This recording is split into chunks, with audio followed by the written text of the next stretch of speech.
रामपुर और आजम खान बीते 3 दशकों से एक दूसरे के पर्याय बन गए थे, लेकिन गुरुवार का विधानसभा उपचुनाव का जो नतीजा आया उसने नई कहानी की शुरुआत कर दी है। 1980 के बाद से 10 बार रामपुर विधानसभा से चुने गए आजम खान को विधायकी से अयोग्य ठहराए जाने के बाद यहाँ चुनाव हुआ था। आजम खान के चुनाव लड़ने पर रोक थी तो उन्होंने अपने करीबी आसिम रजा को ही उतार दिया। आसिम रजा भले ही उम्मीदवार के तौर पर सामने थे, लेकिन प्रतिष्ठा आजम खान की दांव पर थी, जो जिले में सपा के सर्वमान्य नेता रहे हैं। लेकिन अब जब आसिम रजा हारे हैं तो उनसे ज्यादा यह आजम खान की भी हार है, जो गली गली और नुक्कड़ नुक्कड़ में उनके लिए प्रचार कर रहे थे।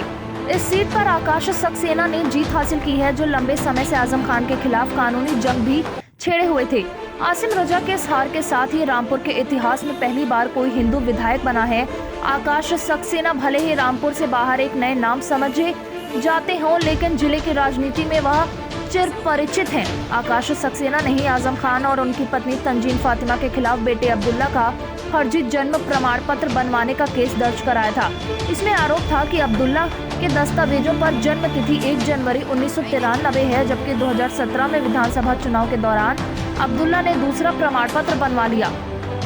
इसकी वजह यह थी कि पहले वाले प्रमाण पत्र में अब्दुल्ला की उम्र 25 साल से कम थी, जो विधायक के चुनाव के लिए जरूरी है। दूसरे सर्टिफिकेट डेट ऑफ बर्थ 30 सितंबर 199 दर्ज करा ली गई। इसी केस के चलते अब्दुल्ला आजम की विधायकी हाई कोर्ट से रद्द हो गई थी। इसके बाद आजम खान की भी हेट स्पीच के मामले में रामपुर से विधायकी गई तो आसिम रजा को उन्होंने उतरवा दिया। यहाँ आकाश सक्सेना ने कानूनी जंग जीतने के बाद चुनावी संघर्ष में चुनौती दे दी।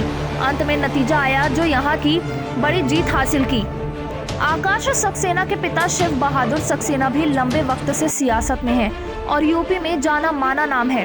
वह कल्याण सिंह सरकार में मंत्री भी रहे थे।